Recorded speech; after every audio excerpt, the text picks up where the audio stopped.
Good morning, graphic students. Today we're going to talk about the upcoming project. We are going to be doing a type classification project that builds off of last week's information. Last week we watched two different videos, and then we also did a worksheet out of the textbook, chapter 6, that dealt with different classifications of type. So this is the assignment. We'll get to it in just a second. I've created a little PDF um, example here from the textbook. So if we open it up real fast, we can see it's only the pages that deal with type classification. So it should make doing the assignment a little bit easier.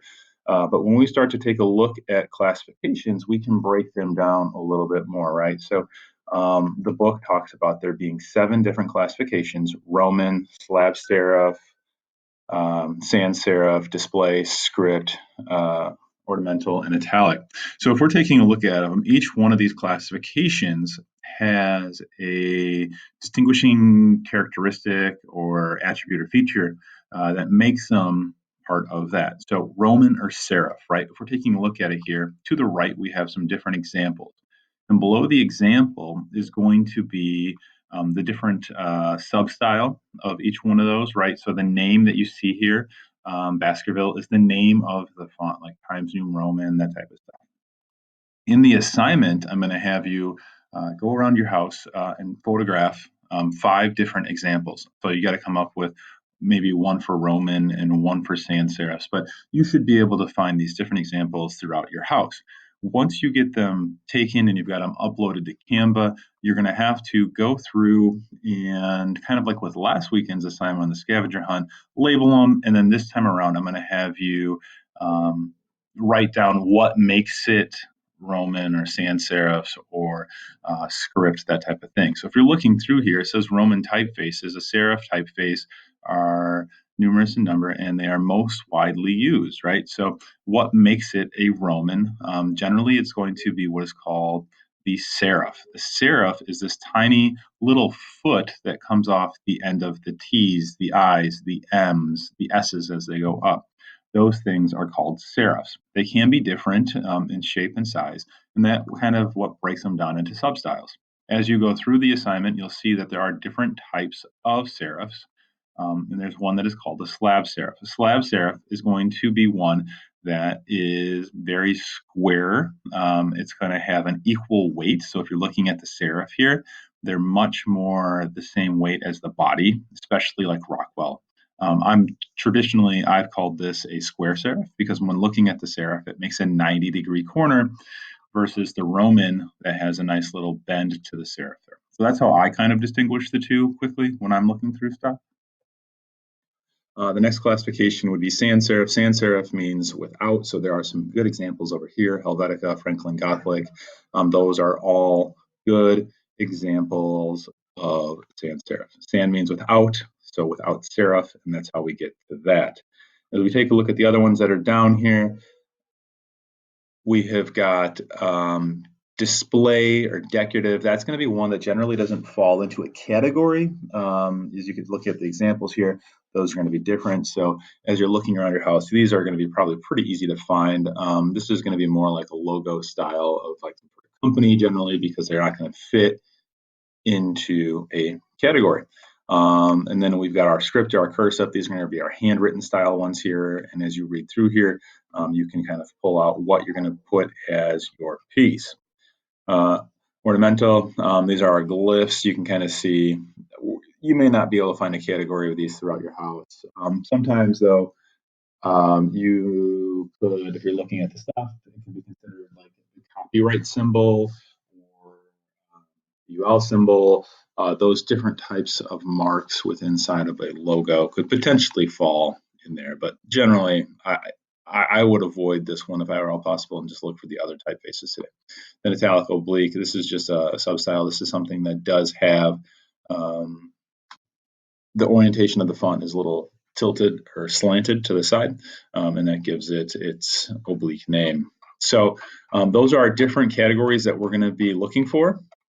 This document is going to be available on Classroom for you to refer back to, so you don't need to go through and open up and log into the textbook to get to it. So let's go ahead and get back to the assignment really quick, right? So if I come back over here,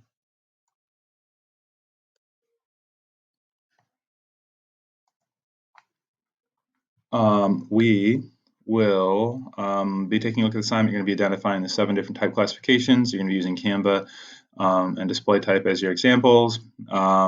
You are going to be building off of last week's assignment, and you're going to be choosing 5 of the 7 different examples. So these are 7 different types of classifications that we can choose from. You're going to choose 5 of them to represent in your Google Doc.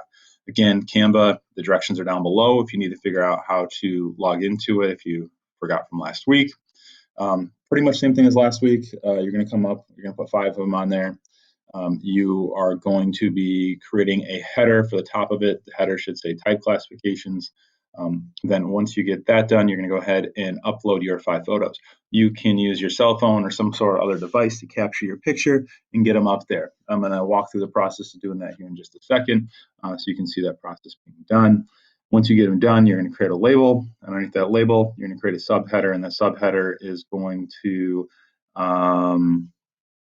identify the attributes that make it a Roman, a sans serif, slab serif, whatever you've chosen. So let's go ahead. Down below here is the second part. This kind of walks you through how to use Canva if you have not used it yet. So let's get back to Canva here. I've logged in. We're going to be using just the blank poster piece. So I go back home real fast.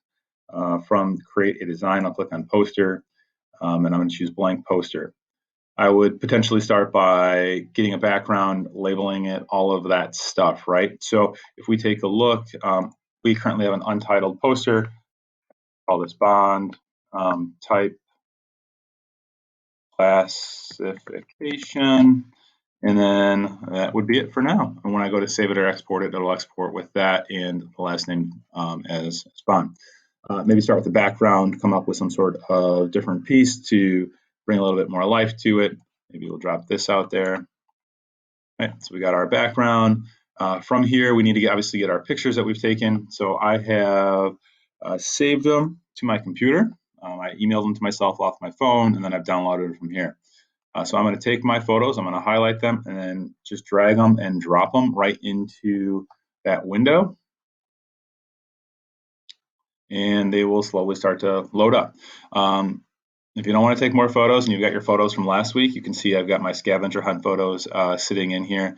You could potentially use those as well. I'm looking at that Spindrift can, that would work. The cranberries would work. The polishes would work. But I went through and grabbed some new photos from the house, and we've got some stuff going on here. So we've got some tin letters that you can see up here. We've got the script of the adventure there. You've also got something underneath there, which would work, some sort of like a sans serif.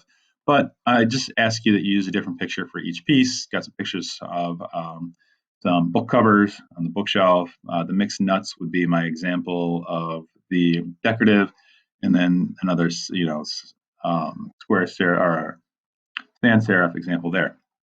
So once you have found your pieces, you're going to go ahead and pull them out and drop them onto your piece, and then create a label. So let's drop this one out here. All right, pull it out. You could go through, get it sized where you want on the page.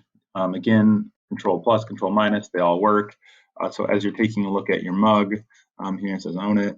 You could do other things to it. You could do stuff to emphasize it if you needed to. You could add text to it. So with my text, I'm going to go ahead, and at this point, it may be appropriate to choose a font that represents the title. So I wouldn't use a crazy decorative font to talk about square or sans serif, right? So maybe you come back up here at a heading. Like that would be just good for this one because that would be a sans serif style font, right? So in here, sans serif, right? So if I take a look at my example, right? So we come in and I'm going to do sans serif, right? So let's flip that back over to our document here. And forgot my S. There we go. So if you pull on the ends, you can kind of create that a little bigger, get that to fit. If you want to do all caps, go for it. That's up to you. move that around. You could go ahead and emphasize it at this point if you wanted to. You can change your colors, you can do effects, drop shadows, all of that different stuff can be done to the assignment. Get these aligned maybe a little bit better. That'll allow me. It's there, but we should be able to align these, right? And we can group them. Position, center. There we go. Once you've created your header, you are now going to go ahead and create the descriptor that goes along with the image, telling us why we've chosen sans serif as our particular font classification.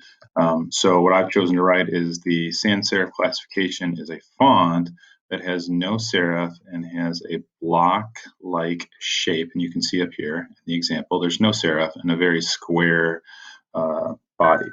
That's what makes it a sans serif. So what I would do from here, I'm going to back up real quick. I would go ahead and create yourself a heading that says type classifications, run it across the top of the page, get your other examples on here with their pieces. If you want to go through and elaborate the photos and the other stuff that you can do with this program, add some elements or some shapes to it, feel free. I really liked the stuff that I saw last week. Some of you guys had some really, really good pieces. You could add some lines, you could point to things. That may be fun as well. So take a little time, explore it.